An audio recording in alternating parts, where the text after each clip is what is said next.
সকালটা শুরু হলো ঘুগনি দিয়ে। যেমনটা আগের ব্লগে বলেছিলাম, সামার ভ্যাকেশনে পাপা এসেছে, তো পাপা নেইল আর্ট শিখেছে।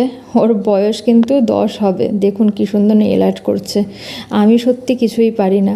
আমাকে দিদি কবে এই স্টার্স এইগুলো কিনে দিয়েছিল, বাট আমি সব ওয়েস্ট করেছি, কারণ আমি নিজে পারতাম না আর কী করে জানতাম না। ও কি সুন্দর যে নেইল আর্ট করেছে।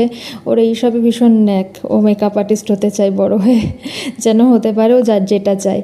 দেখুন কি দারুণ লাগছে। আমি তো নিজের হাত দেখে নিজেই ভাবছি এত সুন্দর নেইল আর্ট করা যায়, আমরা তাহলে বেশি টাকা দিয়ে অকারণ কেন নেল এক্সটেনশন করি, এটাই ভাবছিলাম। নেল এক্সটেনশন যদি অন্য রকমের, যাই হোক। দুপুরে ছিল ধোকা, ভাজা, তারপর শাক, তাছাড়া ডাল, চাটনি, আরও অনেক কিছু ছিল। সব তো থালার মধ্যে নেওয়া সম্ভব না, তাই এইটুকুই দেখাতে পারলাম।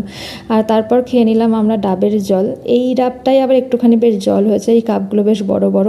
আগের ডাবগুলো যেমন একদমই কম জল হয়েছিল। শুভদীপ বিগ বাস্কেট থেকে কফি আর ডার্ক ফ্যান্টাসি অর্ডার করেছিল, সেই দুটোই এসেছে। আর দেখুন এরপর কি সুন্দর পুতুলটা পাপা জন্মদিনে পেয়েছিল। কি সুন্দর যে ওতে মিউজিক আছে আর এরম ঘোরে, দেখতে এত ভালো লাগে, দারুণ দেখতে পুতুলটা।